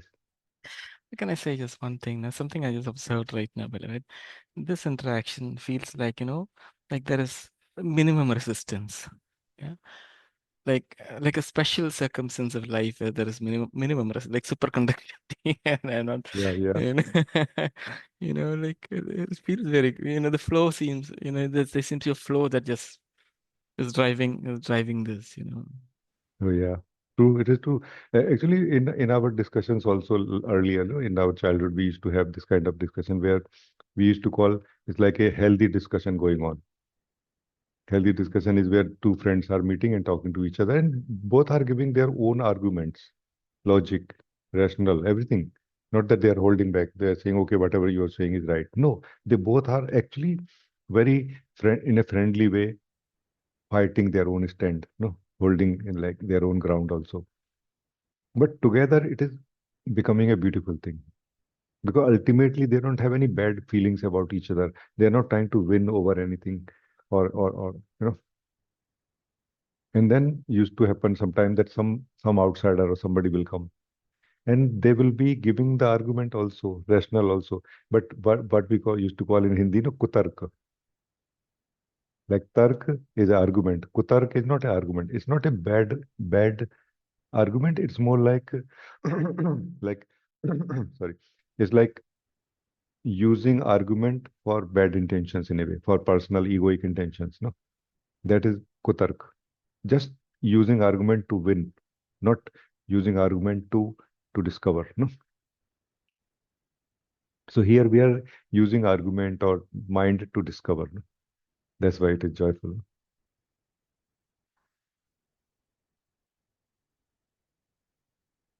The more the more we are available here for truth and interested in truth, the less we insist.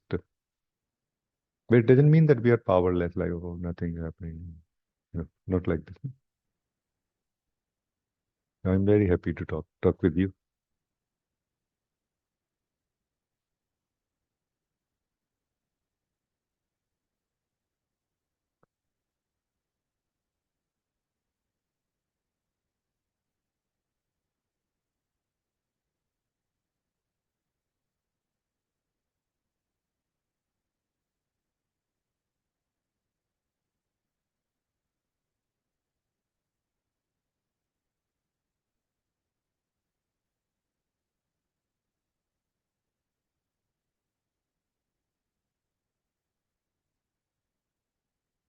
Samia, you want to talk? Hello, can you hear me well? Yeah, can you say a little more? Can you hear me well? Yeah, now I can. Yeah. Um, I don't know exactly why I raised my hand, but there are some stuff. One is that I again realized that I'm not happy, I'm not joyful. But during the time you were talking, I just remember when I was a child, I was just simply happy. I was joyful. I was able to give in laughter to everything. Of course, there was some suffering as well, but not this kind. I mean, there was just simply suffering, but I was just so joyful. But now there is unhappiness, like continuous unhappiness. And before I raised my hand, I just realized that I have just too much concepts, like too much concepts. And as I heard from Guruji, just when you believe something, you bring them into existence. And now I feel like there are too many concepts and I just messed up and I cannot even find one by one. And I don't know what to do with them. It just, they became my life. And for years and years, I live with them and I'm not happy. Result is not good. It's like, I have no idea what to do and how to process from this point. At the same time, it doesn't feel just so hopeless because at least some kind of suffering I was released. But yeah, it's like, yeah. I understand this. Yeah. And at the same time, maybe I have question as well. Like in spirituality, how I understand from it. Maybe there is misunderstanding there as well. And it's like there is some kind of suffering here as well. And it's about like not doing anything about life. Like, can I play with life? Can I do something in life? Can I at least try to create my own world, what I want? I have no clarity on this because I heard things like surrender, but maybe I don't know even what surrender means. But I know that recently there is something within me like I want to do something in life. Maybe I don't know what does it mean even, but yeah, there is some confusion, something there, and at least I wanted to share it a little bit. Like, can I try to create my heaven on earth? I don't know.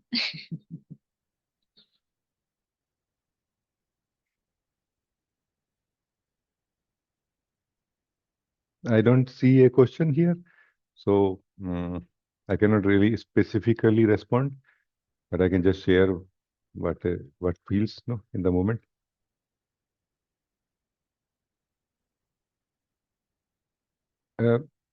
Living life is basically that heaven.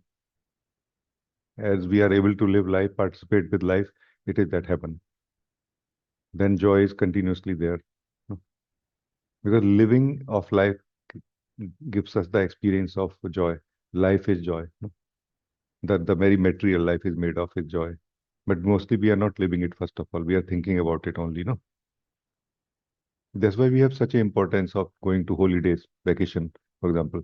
When we really meet life, experience it, not just think about it, at least on day one. After that, it again becomes like, oh yeah, I know where I am. No, but at least day one, like, ocean, you know what I mean? So living life is joy. What is in the way, we have to identify.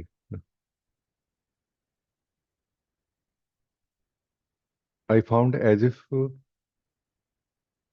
we are lagging behind when we are not able to live life. It is as if we are lagging behind. Like we are continuously involved with what happened, and because of that, we are not available for what is happening right now. Like we have come to the beach here. Let's say we have come to the beach, and still we are struggling with what happened on the way when we were reaching here, and that's why we are not available. We are not free. We are not, sensitive towards the ocean and the newness that encountered, here. And for that, we need to do something. The best thing that can be done about it is that we live life like a sample, like an experiment, or like a a small portion of life every day. The rest of life we continue living as usual, but portion of life we live more consciously than usual, where we don't move so fast to finish or accomplish the task, but we more remain like a observer of it, like a watcher of it, so that we see how things are going, where I'm lacking, what I'm lacking, and what is causing lagging behind, you know. And slowly things will start becoming resolved inside us, I noticed. Like an example, me and Madhvi, you were walking and I met you there, no, and then you were touching your feet, or there was something not okay. What happened? What happened? And then you said that something is, poking me, and because of that, you were not able to walk. Then we had to stop at some point. Let us stop and let us really look deeply, because it's not going to continue. Because our intention was to let's walk, let's continue, because that is the joy. But something is not letting us continue. It is poking.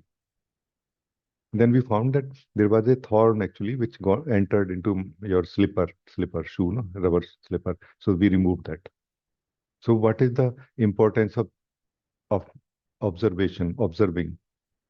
This is the importance of it. Observing is not like frozen or something. Observing is like what I used to say. Every day we should sit together inside us, no? Sit in our being in the morning, and we should check what is going on.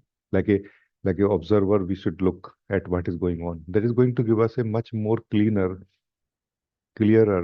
view and understanding of where we are missing and what can be corrected. Then comes just sitting meditation, core of it. That core of just sitting meditation is not really just seeing, it is not watching, it is just being. And this being is going to bring us to that starting point from where we started our life, not one life, all the lives. And then from here, when we will return to this life, this episode of our life, we will be much more wise in a way, more neutral, and more kind of prepared without being prepared for it in a way. And then that wisdom will help us in seeing again what need to be done, or what I have to stop doing also, which I'm excessively doing. Because sometime you might have noticed, we might have noticed that you go to one shop on the beach asking for some food, and then they're not behaving so nicely with you. Then to go another, they are not behaving nicely. Another, they are not behaving. Then it is time for you to contemplate inside that maybe something is not okay with me, because maybe I'm too aggressive, or too much excessively talking to them. I'm not giving them chance to speak maybe. And once that is corrected, their behavior will start getting corrected also towards you also. You know what I mean? So all that is possible through this just sitting also a lot. Because we return to more relaxed and true state of being. From here, we more appropriately respond to life, to interaction, not too much aggressive, or imposing ourselves. No, not too much attacking, or not too much uh, inactive also. No, somewhere in between, like in rightly active. No, so this is also what can help. Because ultimately, uh, we may feel that because of life I'm suffering, but those who wake up, they find that life as it is fine. I was not suffering because of life. I was suffering because of my way of attending it, or way of connecting to it. No? Because there were other people that time also when I was suffering, they were not suffering. And I may say that, oh, you are the blessed one. Yes, you are the blessed one, not because you have more than me, but because you have the eyes to see the importance of what you have, no? Or ability to experience it well. No? The blessed one is not the one who has more, but the one who can actually live what is given, what is there, who can live it well.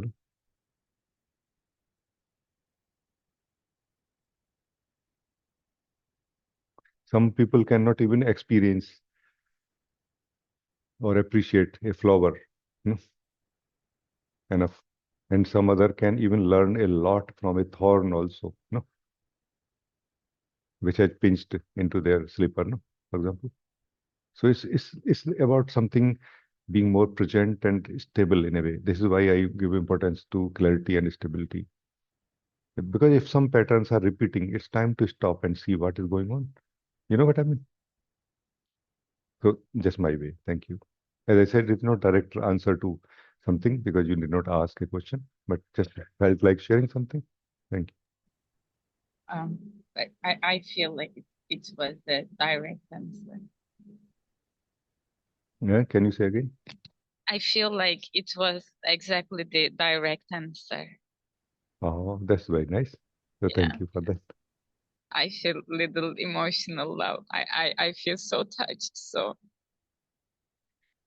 it feels, yeah, like Thank you. some part of it feels little overwhelming, especially the parts which I feel like I'm responsible and where I'm triggered like, oh, what can I do? How I cannot do anything. This part, I feel so triggered, but we will see. Yeah. I understand this. Yeah.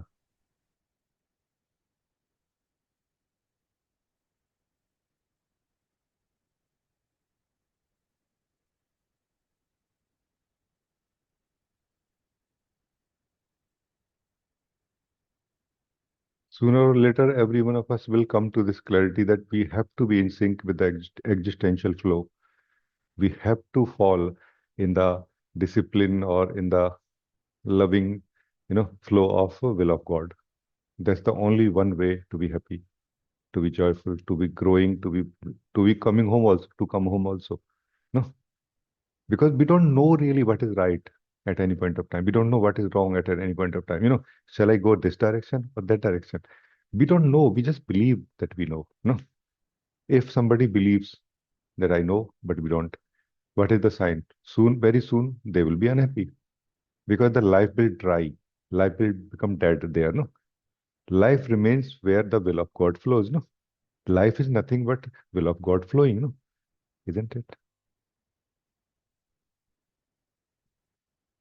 It's really as simple as this, but I know it's not so simple. We have learned everything. I am supposed to do this and that. What are you saying? Where I will find will of God?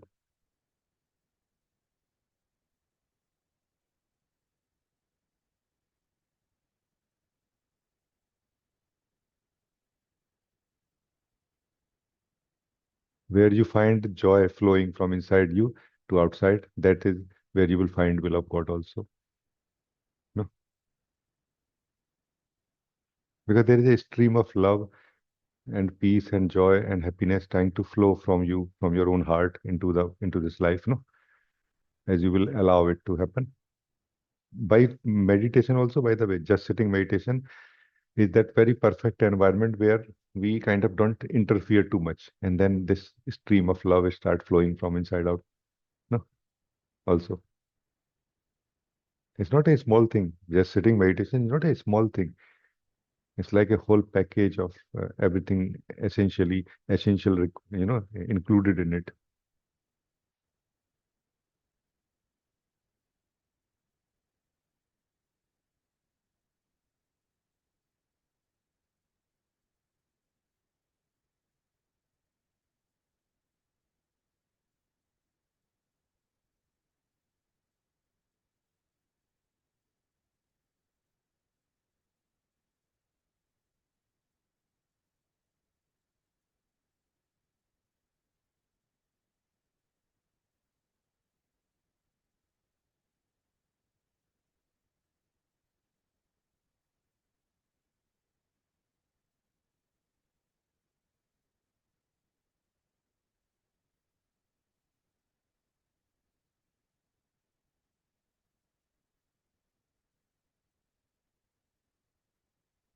And Samya and everyone actually, when I'm sharing these things, don't misunderstand me that like I'm sharing like I'm someone superior or like this. No, I have also walked on these paths, and based on that, some understanding happened in me during that time. And now some understanding is happening in the moment also. And together, this is what is being shared with all my love, no, and humbleness. No, just try to see is it useful for you or not, and then you will see the power of it. No?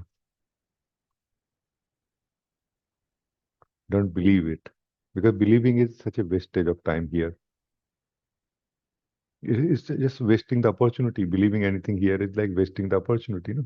Don't believe it. Use it right now. Test it right now and see whether it is true or not. No? But thank you. Very good. Very good talking to you. All my love to you.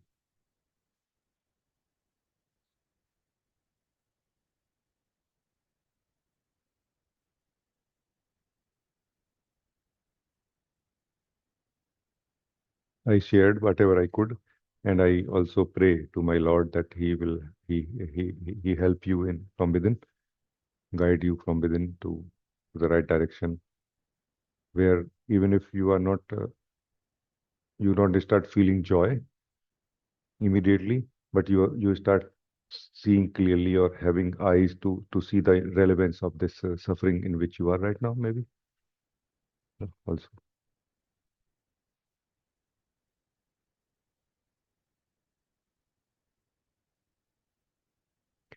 Suffering or no suffering, remaining in the light of God, remaining within the grace of God is bliss, actually. Is that security, is that absence of fear, no? Is that absence of fear of going wrong. You cannot go wrong now. You don't have that feeling that I will go wrong now. You are always in the right direction. So I pray to my Lord like this for you.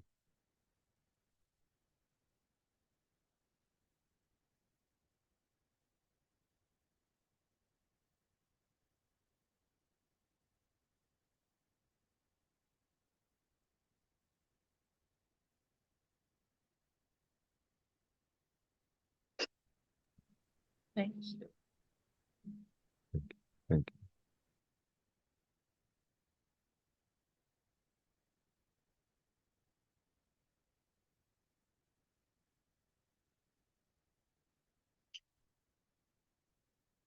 It's almost end of this meeting now. If anybody want to say something, you are very welcome. Then we will end this meeting after some time. I am feeling already very happy to meet all of you.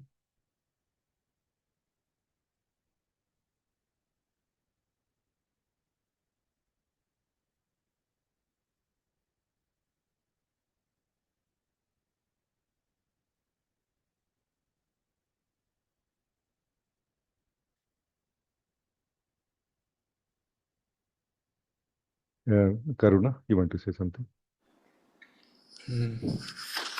As we talked, Rajee, I just somehow the flow of things opened. Just things are flowing like that. Something is like trying to be in the way, but still this also flows. Maybe like a bigger stone in the river, like it still flows further, and just everything flows. Like this is just what I'm feeling all the all the rest of time of what we're sitting here together. Like that. It's very beautiful what you're saying. What I'm reading out of it, or what I feel like sharing in response is like this: that everything inside us is actually already perfect.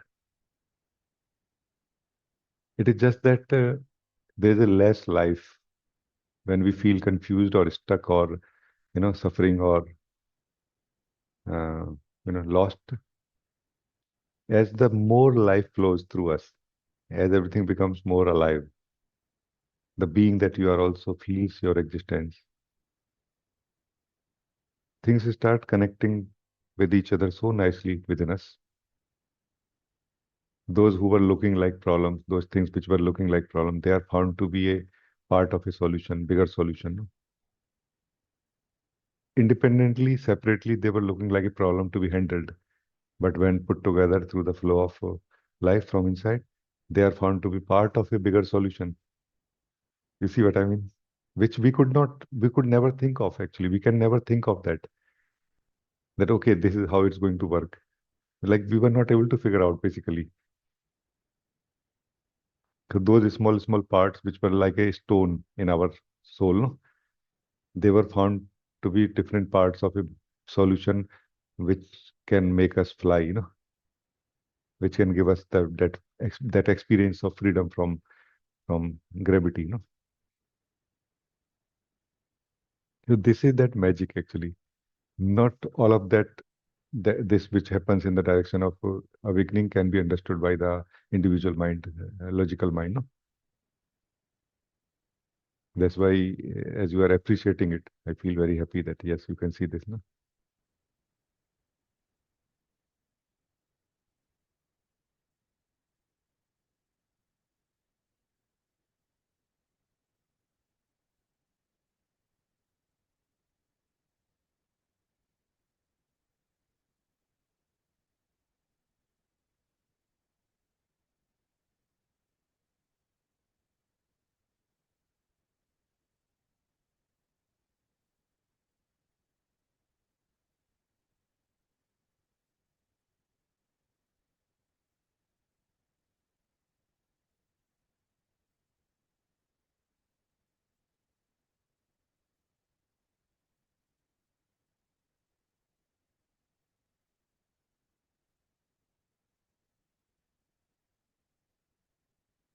Very, very nice, Karuna. Thank you.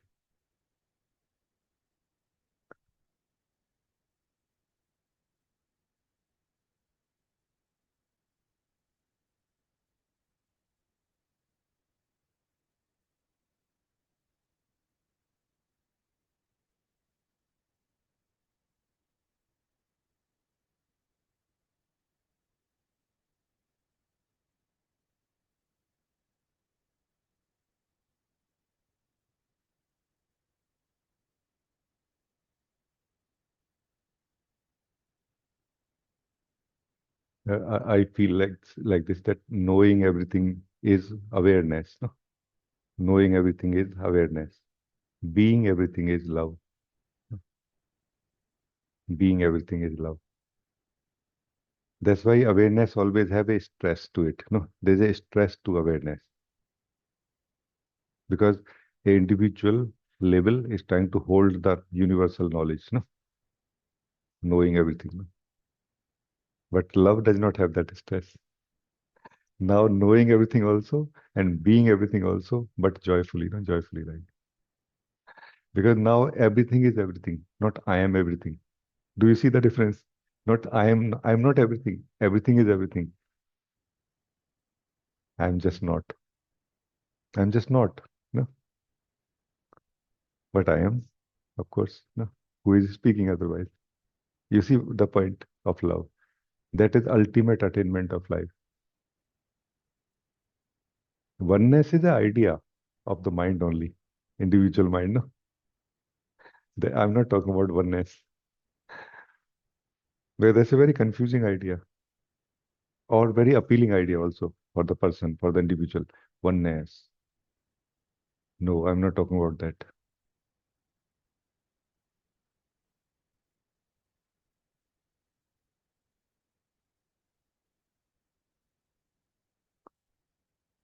So thank you. Very nice meeting all of you today. Uh, all my best wishes to all of you. All my love. Thank you. Thank you. Thank you.